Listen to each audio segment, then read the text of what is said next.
Eles diziam que ela não valia o chão que pisava. Diziam que seu rosto azedaria o leite e afugentaria as crianças dos canaviais. E ainda assim, em uma manhã sufocante em Salvador, Bahia, um homem chamado João Mendes ergueu a mão e pagou 4.000 réis por ela. 4.000 réis. O preço mais baixo já registrado no mercado de escravos. Aquele único momento, um gesto que a maioria dos homens ridicularizou, tornou-se a semente de um mistério que assombraria o Nordeste por décadas, porque em 18 meses, a mulher que chamavam de número 27 se tornaria a figura mais desejada e mais temida em 3 municípios. Mas para entender como tudo começou, você precisa imaginar aquela manhã. O ar denso o suficiente para ser bebido, o cheiro de sal e suor flutuando pelos portões de ferro do mercado de escravos, onde seres humanos eram exibidos como gado. Uma dúzia de fazendeiros estava debaixo do sol escaldante, abanando-se com folhetos que listavam corpos e preços. Homem forte, 24 anos, bom para o trabalho, 200.000 réis. Servente doméstica, mulher, 18 anos, 900.000 réis. E então havia ela. Ela não saiu sozinha. Foi levada. Um saco de aninhagem pendurado sobre sua cabeça, amarrado frouxo nos ombros. Ela não se mexia nem falava, não tremia, não suplicava, apenas ficava ali parada enquanto o leiloeiro limpava a garganta e dizia as palavras que faziam até os negociantes experientes desviarem o olhar. Ela tem 24 anos de idade, constituição forte, mas inadequada para serviço doméstico. Sua aparência não é apropriada para vista pública. Lance inicial, 10.000 réis. Ninguém falou. Um corvo crocitou do telhado e o ar ficou mais pesado. 8.000 réis, o leiloeiro tentou novamente. 6, 5. O silêncio engrossou como piche. Finalmente, 4.000 réis. João disse baixinho. E foi isso. Um som de alívio percorreu a multidão. O martelo caiu. O leiloeiro anotou rapidamente como se envergonhado. Vendida por 4. Quando João assinou a nota de venda, ele não conseguiu escrever o nome dela porque ela não tinha um. Apenas o número rabiscado no papel, 27. Ele a levou para casa naquela noite pela longa estrada de terra até sua fazenda, Curva do Rio. 800 hectares de cana-de-açúcar, carvalhos e sombras. Ela sentou em silêncio na traseira da carroça, o saco ainda cobrindo sua cabeça. As cigarras gritavam. O rio brilhava dourado no sol poente, e em algum lugar entre os pinheiros sussurrantes, João começou a sentir um desconforto que nunca conhecera antes, como se algo vivo tivesse entrado em seu mundo, que não deveria existir entre os vivos. Quando chegaram, seu capataz Antônio Silva os encontrou perto das senzalas. 4.000 réis? Ele perguntou, cuspindo no chão. Não há lucro na pena, senhor. João apenas disse, coloque-a para trabalhar. Ele não removeu o saco de aninhagem. Nem o capataz, nenhum queria ver o que havia embaixo.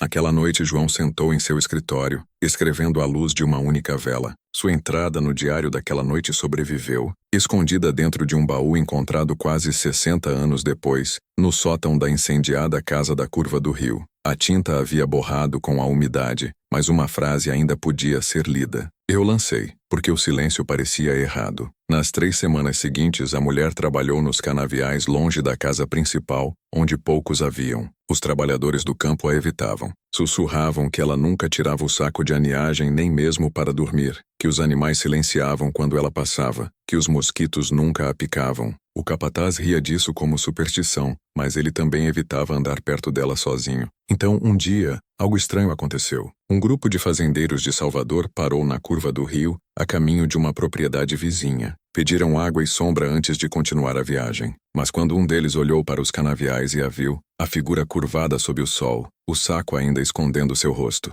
ele congelou. Quem é aquela? Perguntou. João, pareceu inquieto. Uma nova trabalhadora, disse. Nada de valor, mas o homem não desviou o olhar. Eu juro que ela é a coisa mais... Ele parou, procurando a palavra. A mais impressionante que já vi. Outro fazendeiro zombou. Você nem pode ver o rosto dela. Não preciso, o homem sussurrou. Você pode sentir. A partir daquele momento, algo mudou na curva do rio. Mais visitantes começaram a chegar. Homens que alegavam estar de passagem. Homens que nunca se importaram em visitar antes. Eles demoravam. Faziam perguntas sobre a mulher com o rosto coberto, ofereciam comprá-la. As ofertas subiram de 50 para 500.000 réis em semanas. João recusou cada uma, embora nem ele pudesse explicar por quê. Então veio a primeira morte. Um de seus trabalhadores do campo foi encontrado de bruços na vala de irrigação, sem marcas de luta, sem sinal de afogamento, sua expressão congelada como se tivesse visto algo grande demais para compreender. Na mesma noite, o cavalo de João quebrou a perna no estábulo sem motivo. Os cães uivavam até o amanhecer.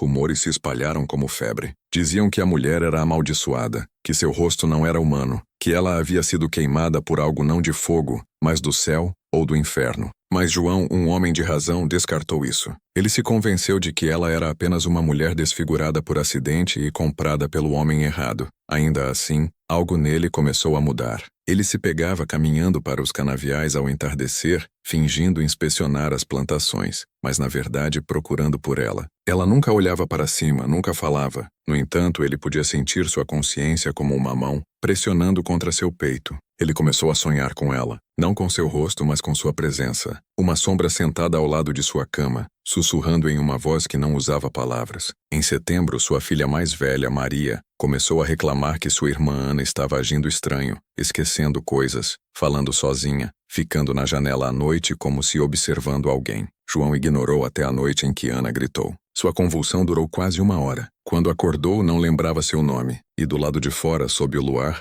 a mulher no saco de aniagem estava parada imóvel nos canaviais, de frente para a casa. Aquela foi a noite em que João se perguntou pela primeira vez se 4.000 réis haviam comprado algo que não deveria ser vendido. No final de setembro, o ar na curva do rio pairava pesado com doença. Não o tipo que entope os pulmões ou apodrece a carne, mas o tipo que infiltra a mente. Começou com Ana, a filha mais nova de João. Ela tinha 16 anos, brilhante, curiosa, sempre rindo com sua irmã, Maria. Então, uma manhã, ela empalideceu no café da manhã. Disse que sua cabeça parecia que alguém sussurrava dentro dela, e desmaiou antes de terminar a frase. Quando acordou, seus olhos estavam vidrados, sua voz oca. Por horas, ela ficou olhando para o teto, murmurando nomes que ninguém reconhecia. Ao pôr do sol, ela começou a convulsionar novamente, violento, descontrolado, como se seu corpo tentasse expulsar algo. João enviou um mensageiro galopando pela noite para buscar o doutor Carlos Oliveira, o médico local. Oliveira chegou com sua bolsa médica e aquela calma praticada de homens que viram morte demais para temê-la. Ele examinou seu pulso, suas pupilas, sua língua.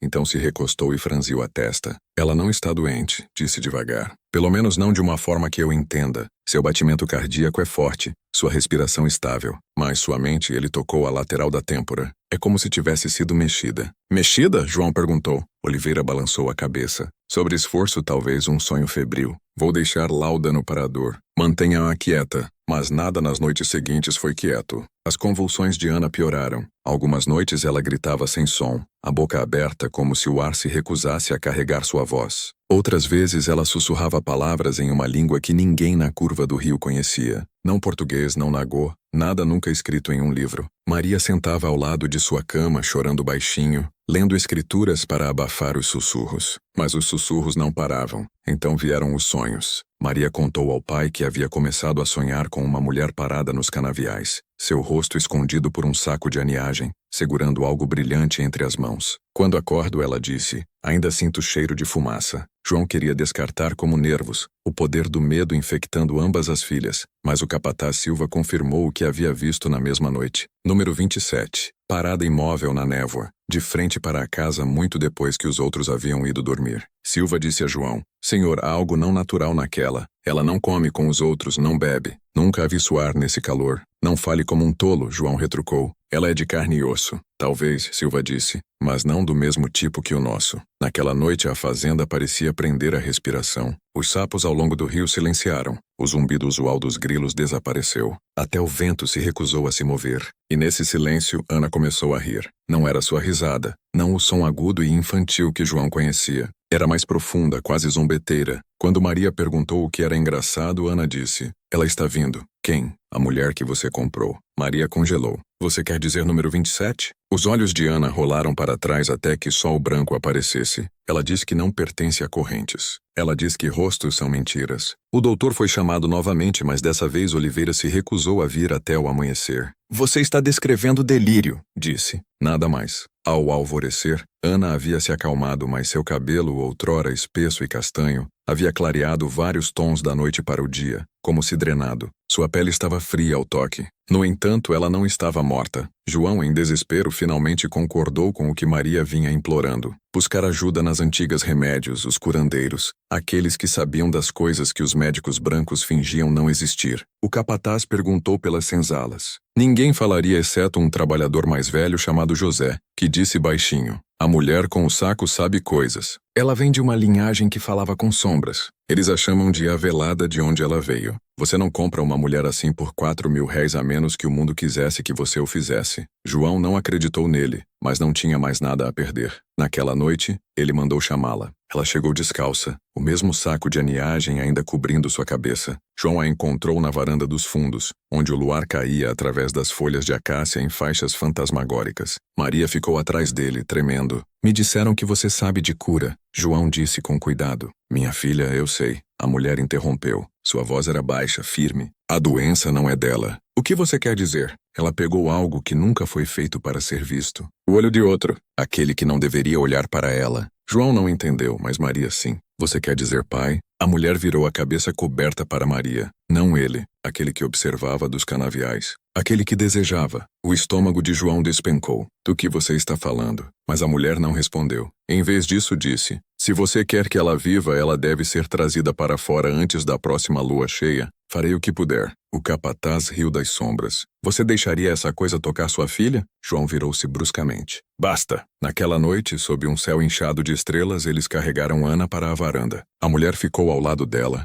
sussurrando palavras que ninguém entendia. Ela tirou algo debaixo de seu vestido esfarrapado, uma bolsa cheia de argila do rio, penas e o que pareciam dentes. Ela misturou com água e espalhou a pasta na testa e nos lábios de Ana. Maria orou baixinho. A mulher sussurrou: "O que foi tomado deve ser devolvido." Por um momento nada aconteceu. Então Ana ofegou, as costas arqueando, os olhos arregalados. Ela gritou uma vez, alto o suficiente para acordar toda a fazenda, e então ficou completamente imóvel. O doutor diria mais tarde que seu pulso parou por quase 2 minutos, mas então voltou devagar, firme. Quando João olhou para cima, a mulher havia sumido. Eles a procuraram até o amanhecer. Ela não estava em sua senzala, não nos canaviais, não em lugar nenhum na propriedade. Apenas seu saco de aniagem permaneceu, dobrado nitely na balaustrada da varanda, e daquela noite em diante as convulsões de Ana pararam, mas seus olhos haviam mudado. Eles não pareciam mais os seus próprios. Quando ela finalmente falou, suas primeiras palavras foram baixas, quase reverentes. "Ela ainda está aqui." Por algumas semanas a curva do rio pareceu voltar ao normal. A colheita de cana veio mais farta do que o esperado.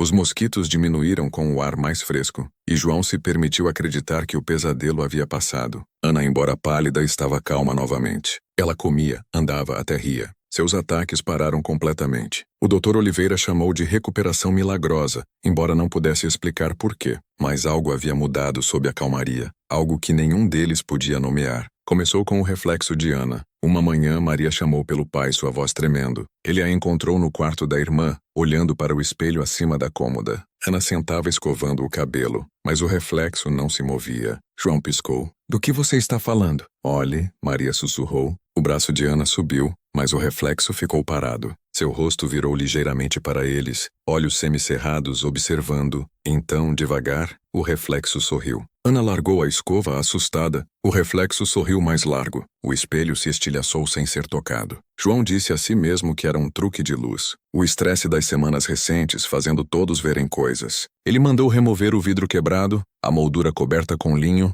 mas Maria jurou que havia visto o reflexo da irmã piscar muito depois que eles saíram do quarto. Dias depois, Ana começou a receber visitantes. Começou inocentemente. Um velho conhecido de Salvador. Sempre vasculhavam a casa até vê-la. E quando viam, mudavam. Alguns empalideciam, outros coravam. Um homem desmaiou na hora. João começou a recusar hóspedes, mas ainda assim eles vinham. Cartas chegavam, ofertas de dinheiro, joias, até terras. Cada uma endereçada não a ele, mas a ela. Ele as queimava sem ler. Mas Ana de algum modo sabia. "Você não deveria destruir as palavras deles", ela disse a ele baixinho uma noite. "Você só os fará querer mais." "Como você saberia disso?" Ela sorriu. "Porque você quis." A mão de João apertou na cadeira. "O que você quer dizer?" "Quero dizer", ela disse. "Você olhou para ela. Antes de levá-la para casa, você olhou mesmo quando os outros não." João prendeu a respiração. "De quem você está falando?" "A mulher que você comprou por 4.000 réis." João congelou. Ela se foi. Ana inclinou a cabeça. "Não, pai. Ela está no espelho agora. Ele sentiu algo frio descer pela espinha. Naquela noite ele não conseguiu dormir. As paredes rangiam com ritmos estranhos do tipo que soam quase como respiração. Ele caminhou pelo corredor com uma vela, e no brilho fraco viu o velho espelho coberto na sala, a folha de linho se movendo como se uma brisa passasse atrás dela, mas nenhuma janela estava aberta. Quando ele ergueu a ponta do lençol, uma única impressão digital apareceu no vidro de dentro. Ele largou o tecido, o coração acelerado. Na manhã seguinte, ele ordenou que todos os espelhos fossem removidos da casa. Mais espelhos começaram a aparecer de qualquer jeito, pequenos de metal polido, pedaços de reflexão em colheres e tigelas. E sempre que ele os via, o mesmo contorno sombreado pairava atrás dele, uma mulher com traços cobertos. Enquanto isso, rumores se espalharam novamente pelo município. Homens sussurravam sobre uma garota na curva do rio, cuja beleza mudava a cada hora. Um homem jurava que ela era loira e pálida. Outro insistia que era morena com olhos como carvão. Cada um a descrevia diferentemente, mas todos concordavam que ela era a coisa mais cativante que já haviam visto. Não era beleza exatamente, era fome. Como se algo dentro dela estivesse aprendendo o que cada homem desejava e mostrando isso a ele. João confrontou Ana em seu quarto uma noite. "O que você fez?" exigiu. Ela virou devagar da janela. "Eu não fiz nada. Eu só parei de esconder." "De quê?" "Do rosto que ela me deu." "Quem?" Ela sorriu fracamente. "A mulher que foi queimada. Aquela que você comprou." Ele quis sacudi-la para exigir sentido da loucura, mas não pôde. Algo em seu olhar o enraizou no lugar. Não eram mais os olhos de sua filha. Não os olhos suaves e curiosos que ele conhecia. Esses eram profundos, antigos, como água que nunca viu o sol. Naquela noite ele sonhou novamente. Ele estava nos canaviais sob um céu rasgado por raios. A mulher no saco de aniagem estava lá, segurando algo, um espelho feito de vidro negro. Ela o ergueu para ele e disse: R$ 4.000 compraram uma dívida que você não pode pagar. Quando acordou, seu travesseiro estava úmido de sangue. Seu nariz havia sangrado durante a noite. Em outubro, as visitas se intensificaram. Homens ricos cavalgavam quilômetros para ver a garota que chamavam de o milagre da curva do rio. Alguns alegavam que ela podia curar suas doenças com um toque. Outros sussurravam que ela sabia seus pecados sem ser contada. Todo homem saía parecendo mais velho. Um comerciante, após visitá-la, se enforcou 3 dias depois. Sua nota dizia: "Eu vi meu rosto verdadeiro e não pude suportar." Maria implorou ao pai para mandar Ana embora. "Ela não é mais nossa irmã", sussurrou. "Ela me olha como se estivesse se lembrando de algo que eu ainda não fiz." Mas João não conseguia se forçar a agir. Havia algo na nova voz de Ana, baixa e sabedora, que tornava a desobediência perigosa. Até Silva, o capataz, que não temia homem vivo, se recusava a encontrar seus olhos. Uma noite, enquanto o crepúsculo engolia os canaviais, Maria seguiu sua irmã pelo caminho do jardim. Ana parou antes da lagoa, a água negra e imóvel, e olhou para dentro. Maria disse baixinho: "O que você está olhando?" Ana sorriu sem virar. Ela está voltando. "Quem?" A voz de Ana era quase terna. "A mulher que ele comprou. Aquela que vocês todos tentaram não ver. Ela tem esperado por alguém para abrir o caminho." Maria balançou a cabeça. "Ana, por favor. Ela só precisa de mais uma coisa." Ana sussurrou: "Um nome." Maria se aproximou, seu reflexo tremendo na superfície da lagoa ao lado do da irmã. Por um momento ela pensou ter visto algo subir de baixo. Não peixe, não bolhas, mas um rosto meio queimado, meio bonito, sorrindo. Maria gritou. O som espalhou os pássaros das árvores. Quando João veio correndo, ambas as garotas haviam sumido. Apenas a lagoa ondulava sob o luar. Ele caiu de joelhos e gritou seus nomes até sua garganta rasgar. Então, fracamente, de algum lugar atrás dele, uma voz falou. O tom baixo e abafado que ele ouvira pela última vez 1 mês antes. R$ 4.000, senhor, você obteve o que pagou. A lagoa ficou imóvel, e por um batimento cardíaco João pensou estar sozinho no mundo. Sem pássaros, sem sapos, sem vento, apenas a lua na água negra, e o eco de sua própria respiração. Então a voz veio de trás dele, suave e abafada, como se falada através de pano. R$ 4.000. Senhor, você obteve o que pagou. Ele virou tão rápido que a vela que carregava vacilou. Lá estava ela, pequena, imóvel, o saco de aniagem puxado sobre sua cabeça mais uma vez, tão arrumado quanto um véu funerário número 27, a forma de uma mulher, o contorno de um segredo. Ela estava a meio caminho entre a casa e as árvores, onde o caminho se estreitava e as acácias arqueavam como costelas. Onde estão minhas filhas? João exigiu, a cabeça coberta inclinou uma fração. Uma olha para fora e uma olha para dentro, ela disse. Ambas estão seguras até você decidir qual verdade pode viver. Ele deu um passo em direção a ela, as mãos tremendo. Leve-me até elas. Você já sabe onde elas estão. Ela ergueu um braço e apontou para além dele em direção à casa. João correu. A chama da vela morreu na rajada de ar, e a noite o engoliu inteiro, mas ele conhecia o caminho para sua própria porta de memória. Quando alcançou a varanda, a porta da frente estava aberta. A casa estava quieta do jeito que uma igreja fica quieta quando o caixão está fechado. Ele encontrou Maria primeiro na sala, ajoelhada diante do espelho encoberto. Suas palmas estavam pressionadas juntas, pontas dos dedos sujas de poeira, olhos fechados como em oração. Maria, ele sussurrou. Ela não virou. Não levante o pano, pai. Onde está Ana ouvindo? A voz de Maria tremeu. Ela diz que pode ouvir o outro lado agora. João cruzou a sala, querendo rasgar o lençol e arremessar toda a moldura para o quintal, mas o tecido se moveu antes que ele o tocasse. Algo respirou atrás do pano. Um sussurro subiu do vidro como vento em um quarto selado. Onde está sua irmã? Ele perguntou novamente. Maria abriu os olhos. Ela subiu. Ela disse que a casa precisa se ver. Ele encontrou Ana no topo da escada, cabelo solto, rosto vazio de medo. Em suas mãos ela segurava um dos pequenos espelhos de lata que os serventes usavam, polido tão brilhante que a lâmpada no corredor se multiplicava nele como uma segunda estrela. Largue isso, João disse. Eu não posso, Ana respondeu calmamente. Ela me pediu para trazê-los juntos, o rosto verdadeiro e o rosto lembrado. É assim que as coisas são devolvidas. Eu proíbo. Ela sorriu como alguém se lembrando de uma canção de infância.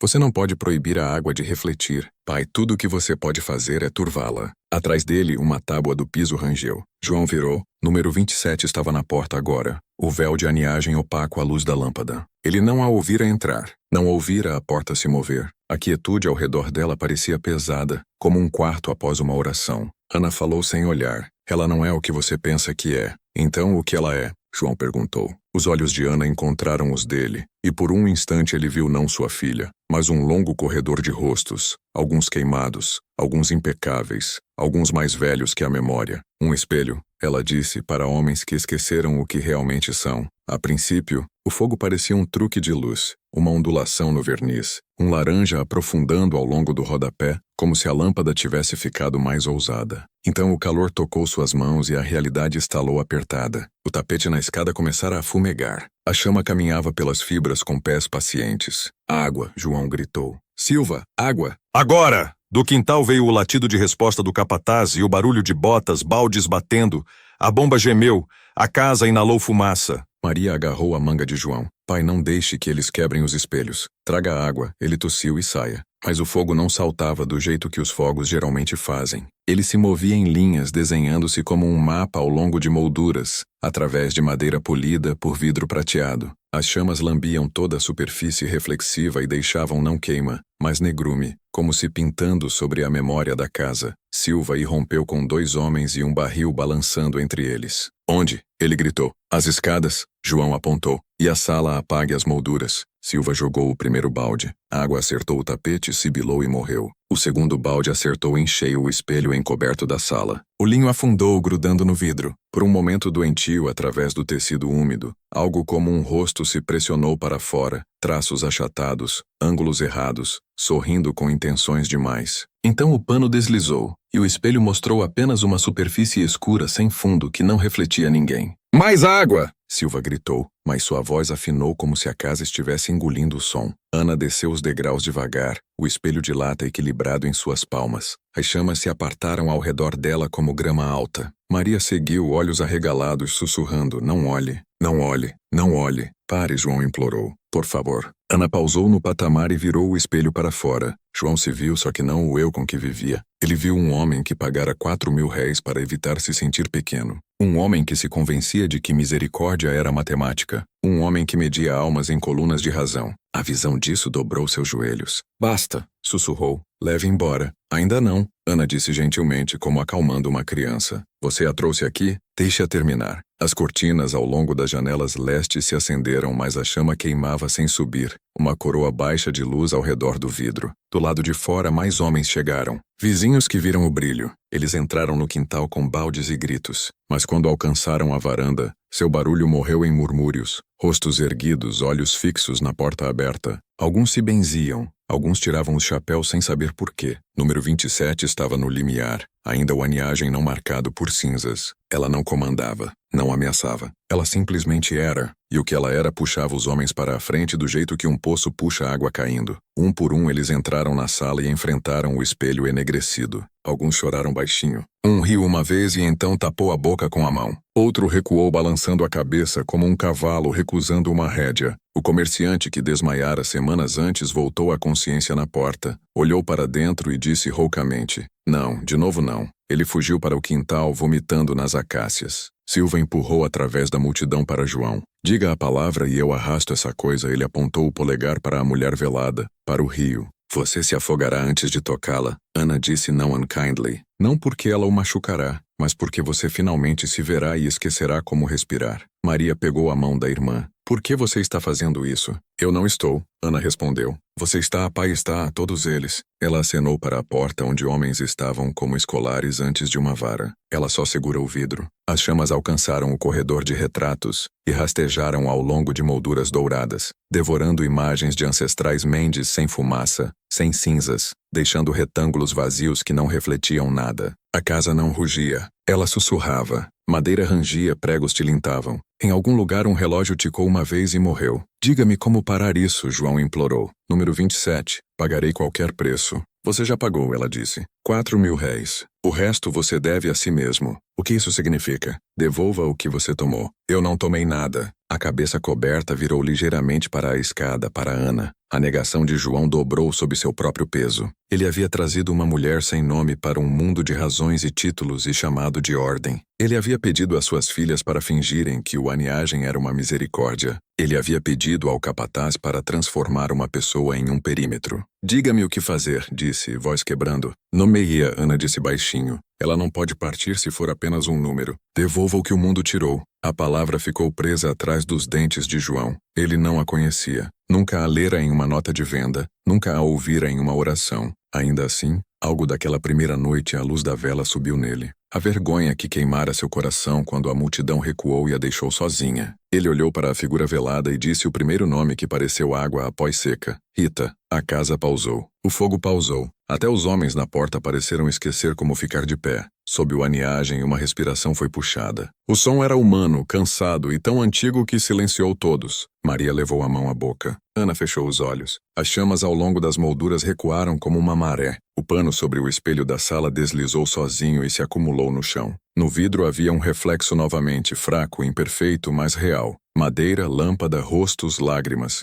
"Rita," João disse novamente, mais firme. "Rita, sinto muito." A cabeça velada inclinou quase uma reverência. "Devolva o que você tomou," ela repetiu. João entendeu então. Não o dinheiro, não o trabalho, a coisa sem razão, dignidade, nome, lugar. Ele virou para os homens na porta, vizinhos, credores, testemunhas, e sua voz cresceu de ferro. "Nenhum homem neste município falará dela como uma coisa novamente. Ela não será tocada, não será negociada. Se você veio por um milagre, vá para casa e conte seus pecados em vez disso." Alguns se encolheram. Um bufou e deu um passo à frente. "Você não me diz o quê?" Ele encontrou o espelho da sala e silenciou. O que quer que viu lá o dobrou ao meio. Ele tropeçou para o quintal, chapéu amassado no punho. O fogo sussurrante diminuiu para brasas teimosas nos rodapés. Então se apagou em nada, deixando apenas o fedor de verniz queimado e o gosto de ferro na língua. A casa exalou. João afundou de joelhos. Maria ajoelhou ao lado dele. Ana colocou o pequeno espelho de lata no chão como uma oferta e o cobriu com o linho.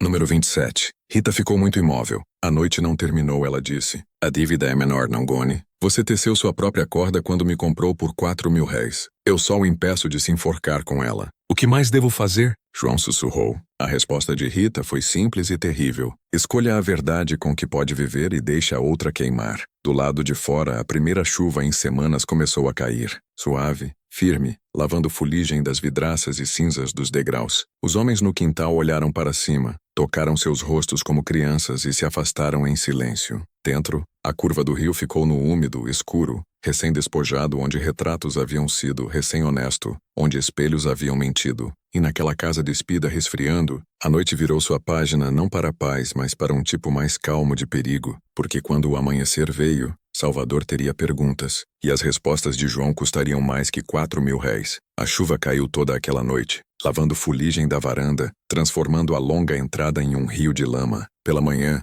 a fumaça havia afinado em um véu cinza que se agarrava às árvores. A curva do rio ainda estava de pé, orlada de preto, olhos vazios, mas viva. O fogo havia devorado molduras, cortinas, retratos, mas poupado os ossos da casa, como se quisesse que ela continuasse vigiando. João sentou na sala de jantar, envolto em um casaco úmido, tremendo de exaustão. Na mesa jaziam os livros de contas queimados, seus números derretidos em cinzas. Maria dormia com a cabeça nos braços. Ana sentava ereta ao lado dela, olhos secos, olhando para o espaço onde o espelho da sala havia sido. Onde ela está agora? E João perguntou, sua voz rachada. Ana não olhou para ele. Foi embora, disse, mas não longe. Do lado de fora, os trabalhadores escravizados se moviam silenciosamente pelo quintal, varrendo cinzas, salvando ferramentas. Nenhum falava da mulher que chamavam de Avelada. Alguns diziam que ela havia caminhado para o rio antes do amanhecer, o aniagem flutuando atrás dela como algas. Outros juravam que ela havia entrado no espelho quando as chamas morreram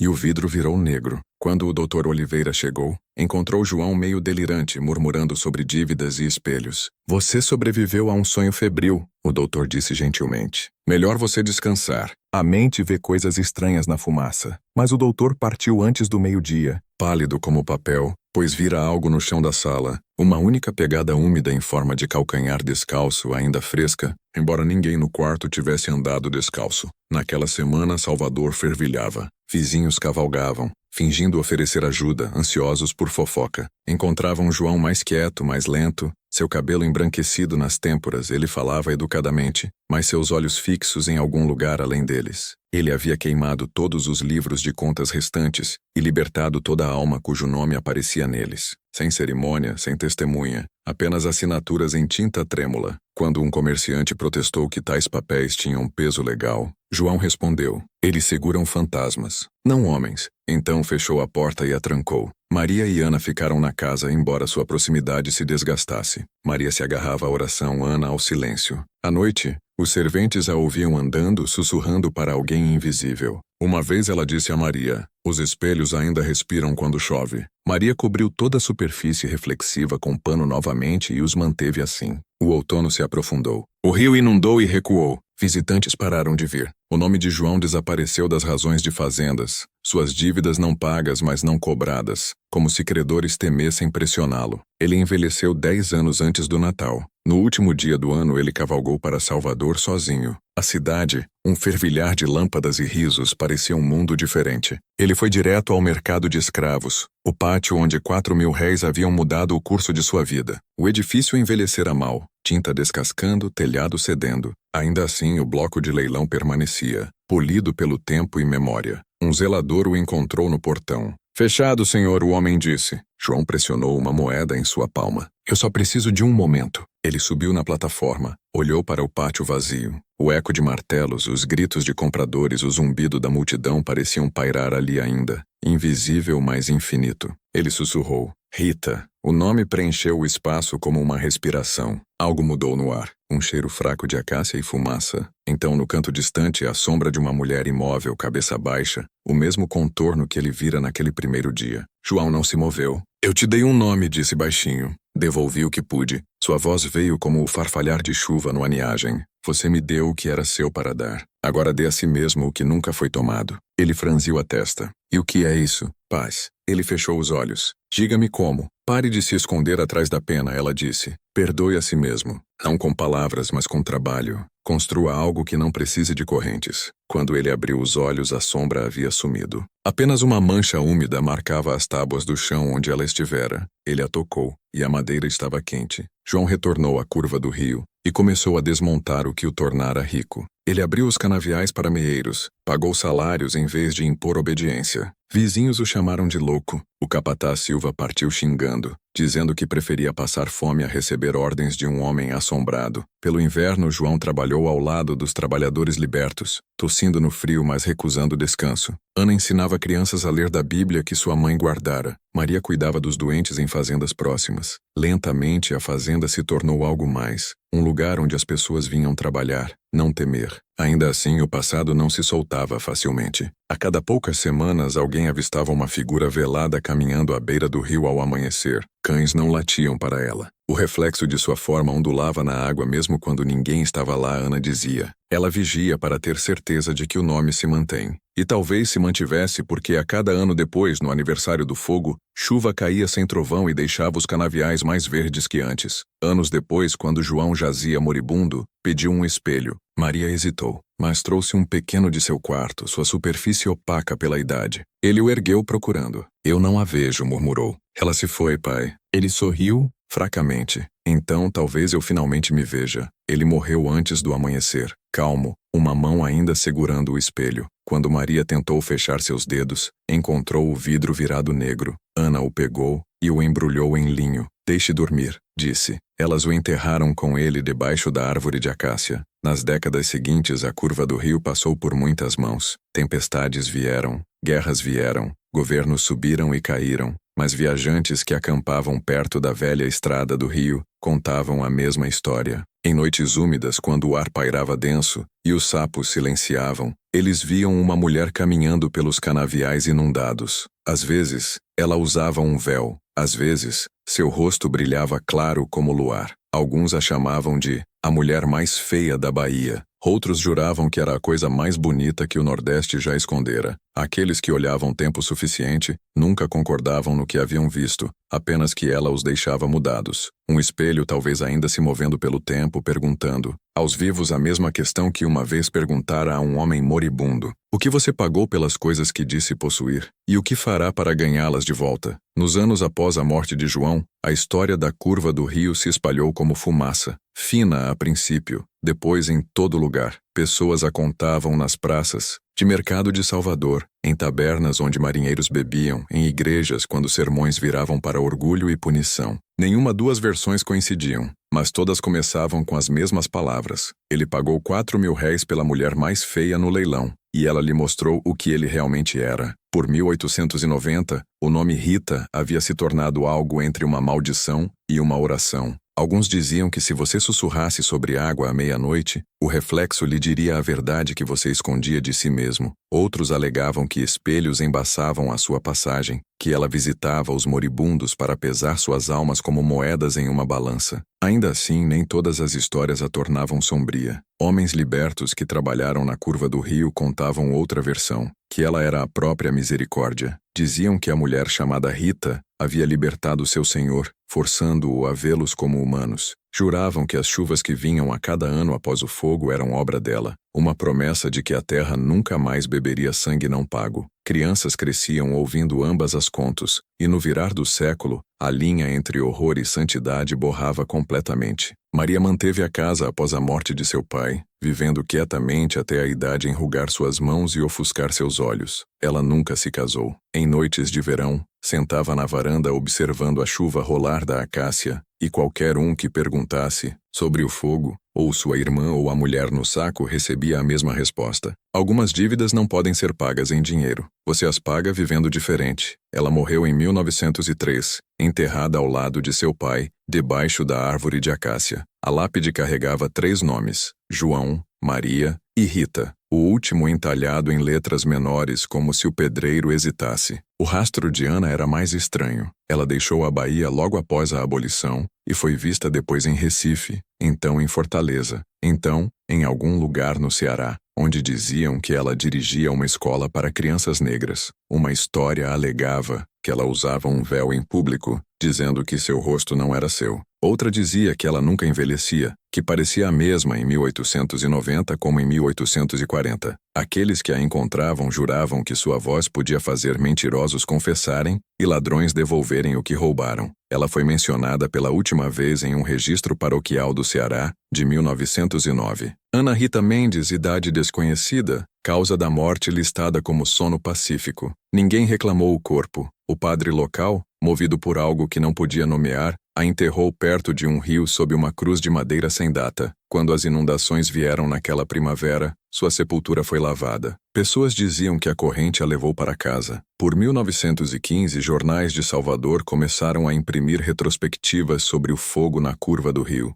Um escritor do Correio visitou as ruínas e descreveu a propriedade como um lugar onde até o ar se sente vigiado. O novo dono, um comerciante de São Paulo, disse a ele: "Não podemos manter espelhos aqui, eles embaçam em um dia." No mesmo ano, um fotógrafo chamado Harlan Pereira foi contratado para documentar a restauração. Ele tirou 12 placas de vidro. 11 revelaram normalmente. A 12ª, mostrando a sala onde o espelho uma vez esteve, saiu escura, exceto por uma forma fraca perto da porta. O contorno de uma mulher, cabeça baixa sob um véu. Pereira destruiu a placa aquela noite, mas não antes de seu assistente fazer uma cópia. A imagem circulou quietamente entre colecionadores de curiosidades nordestinas e mais tarde pendurou em um museu sob o título O Fantasma de 4.000 Réis. Mas o tempo muda histórias do jeito que rios mudam margens. Por 1930, o conto de Rita havia se tornado menos sobre horror e mais sobre acerto de contas. Padres usavam para advertir congregações sobre orgulho.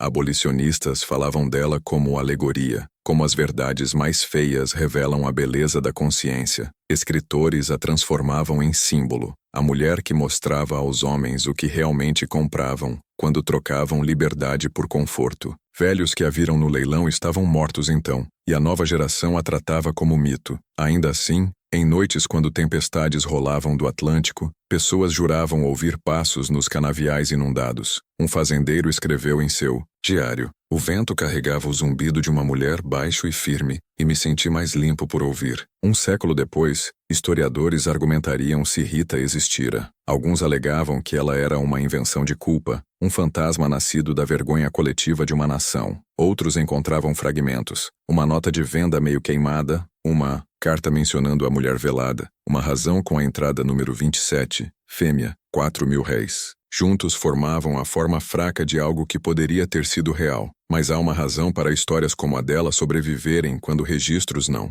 Elas falam de algo mais profundo que fato, algo que nos vigia quando pensamos que ninguém o faz. Porque toda pessoa que ouviu a lenda de Rita se pegava fazendo a mesma pergunta quieta: o que eu valho quando ninguém está licitando? E talvez seja por isso que mesmo agora, viajantes que passam pelas ruínas da curva do rio, alegam que em noites quando a chuva transforma os canaviais em espelhos, uma mulher caminha pelas estradas inundadas, pés descalços ondulando a água, ao partir. Porque no final a história de Rita parou de ser sobre um senhor e sua compra. Tornou-se sobre o preço de se ver claramente e a misericórdia que às vezes se esconde atrás do horror. 1.000 réis. Foi tudo que levou para comprar uma vida humana. Mas a verdade que veio com ela, ninguém nunca foi rico o suficiente para pagar isso. Por 1925, a maioria das pessoas em Salvador acreditava que o fogo na curva do rio era nada mais que uma velha história de fantasma, uma de muitas nascidas da culpa da escravidão e da superstição do Nordeste. Os registros municipais listavam a causa do incêndio como falha na chaminé, o total oficial de morte 0, e diziam que era isso. Mas a história tem um jeito de falar novamente quando não terminou com você. Em 1927, uma equipe de arquivistas catalogando razões de propriedades para o Bureau de Reconstrução tropeçou em algo estranho. 3 entradas faltando nos arquivos municipais de 1837 a 1842. Os registros haviam sido removidos limpamente, páginas cortadas, não rasgadas, e em seu lugar havia uma única nota escrita em caligrafia cuidadosa. Certas dívidas são melhor deixadas sem contar. A caligrafia coincidia com um escrivão chamado Eduardo Gomes, que desapareceu em 1843. Nenhum traço dele foi encontrado. A descoberta poderia ter sido esquecida, mas a arquivista principal, uma jovem chamada Helena Moreira, ouvira a história da santa de 4.000 réis crescendo. Sua avó fora servente na curva do rio em sua juventude. Ela se lembrava do fogo, da chuva, da mulher velada que nunca gritou, mesmo quando a casa queimava. Então Helena foi procurar. Em março de 1928, ela obteve permissão para inspecionar o que restava da propriedade Mendes, agora overgrown e meio engolida por pinheiros e cipós. A casa principal estava sem teto, mas de pé, um esqueleto de madeira carbonizada e tijolo teimoso. No escritório, debaixo de uma tábua do piso empenada, ela encontrou uma caixa de lata selada com cera. Dentro havia 5 diários, couro manchados de fumaça, frágeis com a idade, cada um carregando as iniciais JM. Eram os escritos privados de João Mendes, datados de 1837 a 1841. As primeiras páginas eram mundanas. Rendimento de colheitas, chuvas, dívidas, nomes de trabalhadores do campo. Mas no meio do segundo livro a caligrafia começou a mudar. As linhas ficaram inclinadas, apressadas, desesperadas e nas margens, símbolos estranhos apareceram. Círculos com traços através, palavras como espelho, voz, barganha e rosto da verdade. Helena leu cada página. O que encontrou não era uma história de fantasma. Era uma confissão. 3 de outubro de 1837. A mulher trabalha sem descanso, sem queixa, sem som. Os outros não falam com ela. Quando sonho, ela fica ao lado da minha cama, cabeça baixa, e acordo para encontrar minha razão aberta. 1 de dezembro de 1837. O rio congelou-se à noite. Seu reflexo permaneceu após a água se acalmar. Eu não conseguia desviar o olhar. Acho que vi Catarina atrás dela, minha esposa, mas mudada como se esculpida de tristeza. 2 de fevereiro de 1838. Proibi espelhos na casa. Ainda assim os encontro. Os serventes alegam que ela anda à noite tocando o vidro e sussurrando nomes. Maria ora. Ana escuta. Temo que a mais nova a ouça mais claramente que o Senhor. 11 de março de 1838. Comecei a entender. A feiura da mulher nunca esteve em seu rosto. Era a minha refletida. Ela não é uma maldição, mas um espelho que mostra a podridão onde eu alegava virtude. Quanto mais escrevo, mais sinto ela lendo por cima do meu ombro. 14 de abril de 1838. Eu a vi sem o saco esta noite.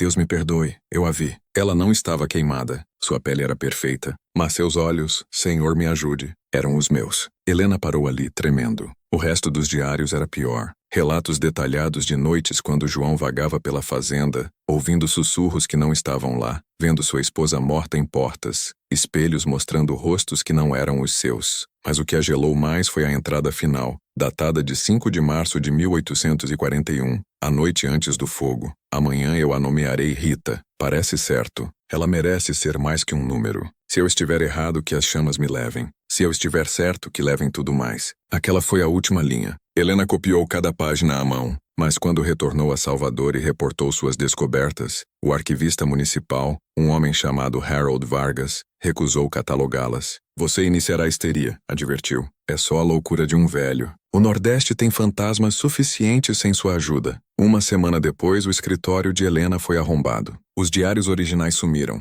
Apenas suas cópias manuscritas restaram. Ela as escondeu em um baú e as enviou ao norte para sua prima no Rio de Janeiro com uma nota. Se eu desaparecer, diga a eles. Rita nunca partiu. Helena desapareceu 2 meses depois. O jornal disse: acidente durante viagem, mas sua família nunca encontrou o corpo. Décadas passaram. As cópias ressurgiram em 1969, quando um pesquisador da USP as descobriu em uma coleção privada. Por então, a curva do rio havia se tornado uma ruína, sua localização exata esquecida, sua história diluída em folclore. Ainda assim, os diários, agora autenticados por historiadores, deram nova vida à lenda. A parte mais estranha, quando as páginas foram escaneadas para preservação, impressões fracas apareceram nas margens, palavras invisíveis a olho nu. Especialistas diziam que eram indentações de escrita pressionada através de outra folha, mas as palavras eram coerentes. Ele viu seu próprio reflexo e chamou de amor. Ela lhe mostrou misericórdia deixando-o queimar. O nome comprou liberdade. O fogo selou. Sem tinta, sem explicação, apenas impressões como se algo mais tivesse escrito ao lado dele. Pelos anos 1970,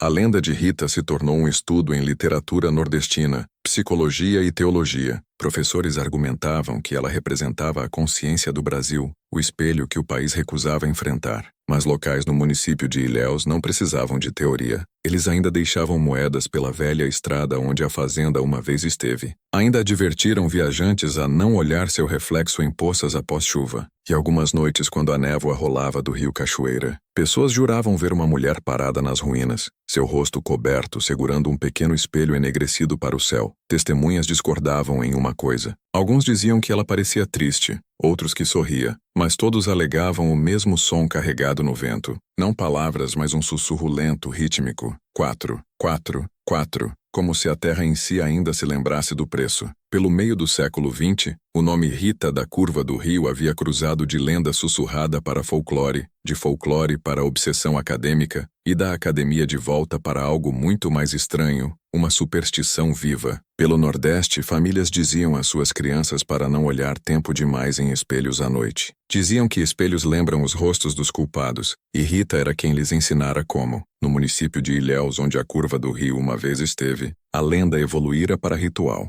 As parteiras murmuravam seu nome antes do parto, acreditando que traria misericórdia durante a dor. Os pescadores derramavam algumas gotas de cachaça no rio cada primavera, sussurrando para aquela que tornava a água honesta. E todo agosto, na semana em que a velha casa queimou, fazendeiros se recusavam a trabalhar seus canaviais após o pôr do sol. Diziam que se você ficasse nos arrozais inundados tempo demais, poderia ver seu reflexo se movendo, onde não havia ninguém para projetá-lo. Mas a história de Rita não pertencia apenas aos supersticiosos. Começou a atrair aqueles que queriam controlar a crença em si. Em 1982, um pequeno grupo de scholars de Salvador, se chamando a Sociedade para a Gnose Nordestina, publicou um paper controverso intitulado O Espelho e o Fogo, a reconstrução psicológica de Rita. Alegava que Rita não era meramente uma mulher, era um símbolo de consciência coletiva codificado através de trauma geracional. Naquele ano, o grupo visitou os restos da curva do rio. Apenas algumas fundações de pedra, pedaços de chaminé e pregos espalhados enferrujados vermelhos pelo solo. Eles acamparam overnight para registrar respostas psicológicas. Apenas 4 dos 7 retornaram. Os membros sobreviventes recusaram discutir o que acontecera.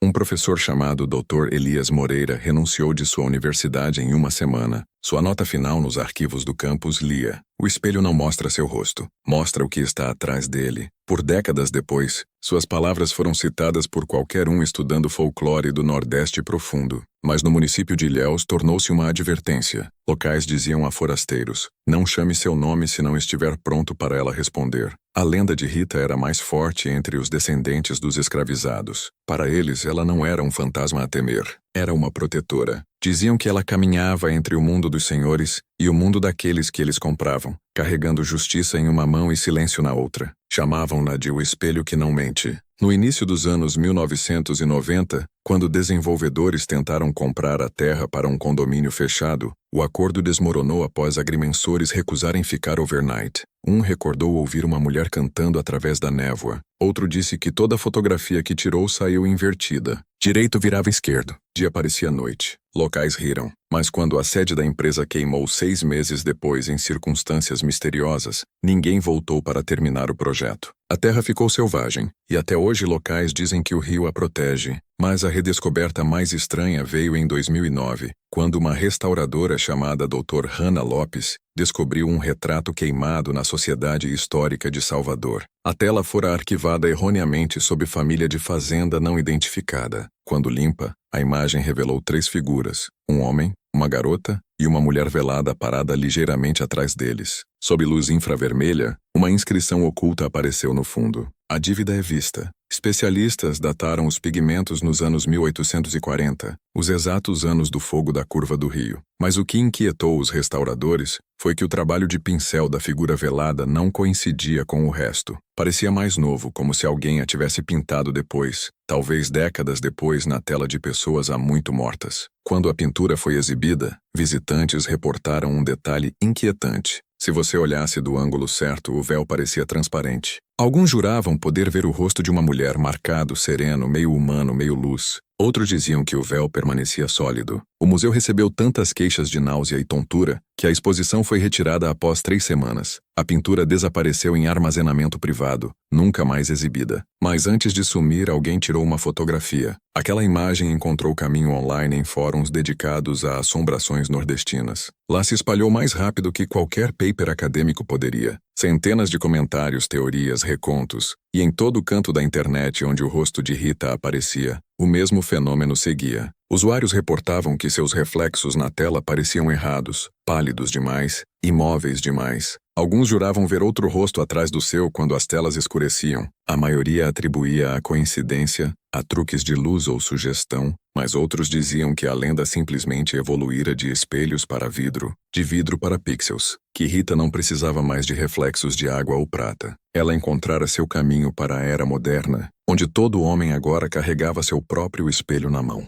Ainda assim, através de todo o medo, havia algo mais profundo em sua história, algo que se recusava a ser reduzido a um conto de fantasma. Rita havia se tornado uma medida de consciência, um símbolo de como verdade uma vez escondida exige ser vista de novo, e de novo através de toda a geração que esquece. Porque toda vez que seu nome desbotava, o mundo encontrava um jeito de ressuscitá-lo. Toda vez que homens pensavam que podiam possuir, controlar ou apagar o que os incomodava, seu reflexo reaparecia. Nos anos 2010, artistas começaram a pintá-la novamente, não como monstro, não como santa, mas como ambos. Alguns chamavam suas exposições o véu da misericórdia, outros o preço de 4. Manifestantes carregavam sua imagem em marchas por justiça. Sua história se tornou abreviatura para o acerto de contas de uma nação. O que recusa enfrentar retornará até aprender a olhar. Hoje, a terra onde a curva do rio uma vez esteve é nada mais que cipós emaranhados e tijolos quebrados. Mas locais ainda dizem que quando chove em agosto, as poças viram negras antes de clarear. Se você ficar quieto o suficiente, pode ver ondulações se movendo para fora, como se algo logo abaixo da superfície tivesse exalado. Alguns viajantes juram ter ouvido um sussurro subir com o vento. 4.000 réis compraram a mentira. A verdade custa tudo mais, e se você ouvir tempo suficiente, o sussurro muda, não mais assombrando, mas terno, como se ela ainda estivesse dando à humanidade uma escolha. Enfrente o que escondeu, ou viva para sempre entre reflexos. Aqueles que se afastam nunca esquecem a sensação que segue, uma pressão atrás dos olhos, o senso de ser visto de dentro para fora. Isso, dizem, é a última misericórdia de Rita. Ela não pune, ela revela. A história de Rita, a mulher uma vez vendida por 4.000 réis. O espelho que não mentiria se tornou algo maior que folclore. Tornou-se um teste do que uma nação lembra e o que escolhe esquecer. Porque toda geração tem uma versão da curva do rio, algum lugar confortável construído sobre algo indizível, queimando quietamente atrás das histórias contadas às crianças. No início do século XXI,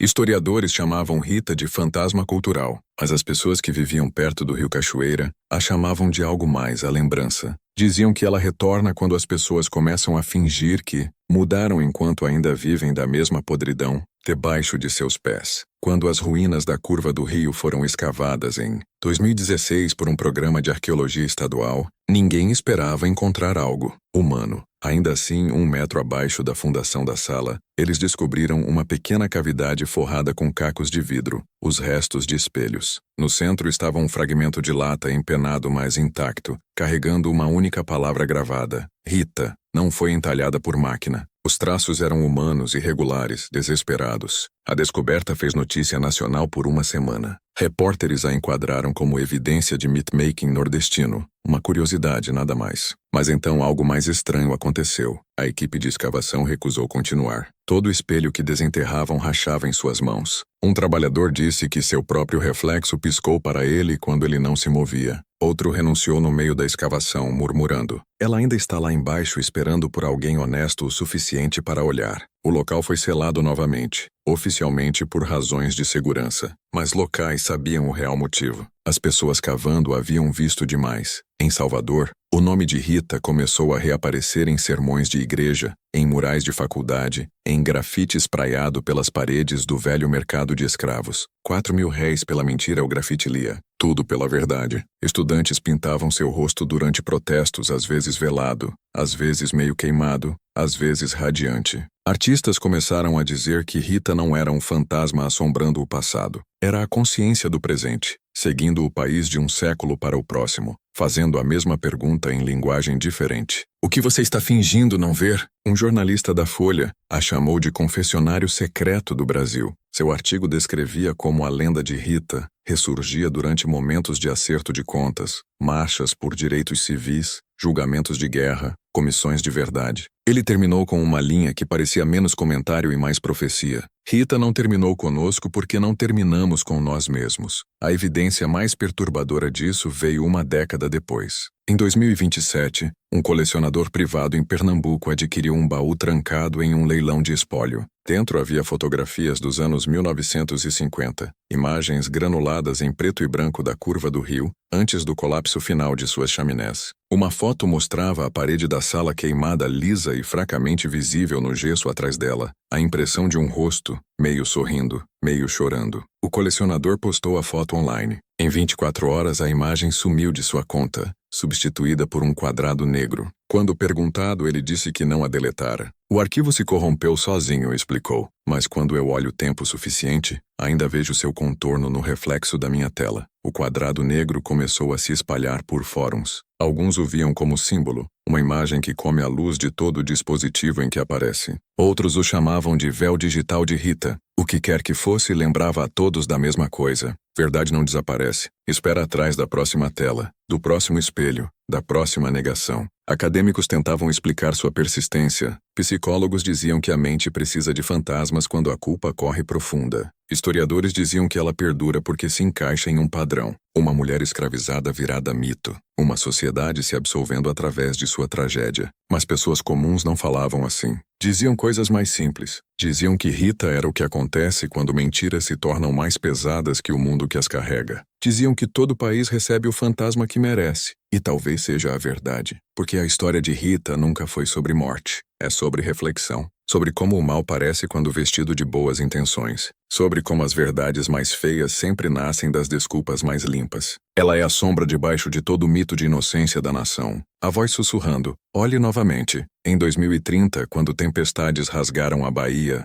uma fotografia viralizou. Um raio iluminando as ruínas da curva do rio à meia-noite. No flash, a silhueta de uma mulher apareceu na porta. Meteorologistas disseram coincidência, só a forma de uma viga colapsada. Mas para milhares online era prova. Prova de que o espelho ainda esperava, que Rita ainda estava aqui, caminhando pelas bordas da história como uma guardiã que ninguém pediu, mas todos precisavam. Os comentários sob a foto viraram confissões. Estranhos digitando segredos que nunca disseram em voz alta. Eu menti para minha esposa. Eu peguei o que não era meu. Eu fiquei em silêncio quando deveria ter falado. Era como se a imagem de Rita tivesse se tornado um altar digital, puxando a honestidade das pessoas um reflexo por vez. E talvez seja o que ela quisesse o tempo todo. Porque se você tirar o horror, o fogo, o mito, o que resta é algo devastadoramente humano, uma transação pequena demais para importar em seu tempo, ecoando séculos. 4.000 réis, o preço de uma mentira. O custo de fingir que a alma de outra pessoa poderia pertencer a você. Toda geração desde tem pago juros nessa dívida, através de vergonha,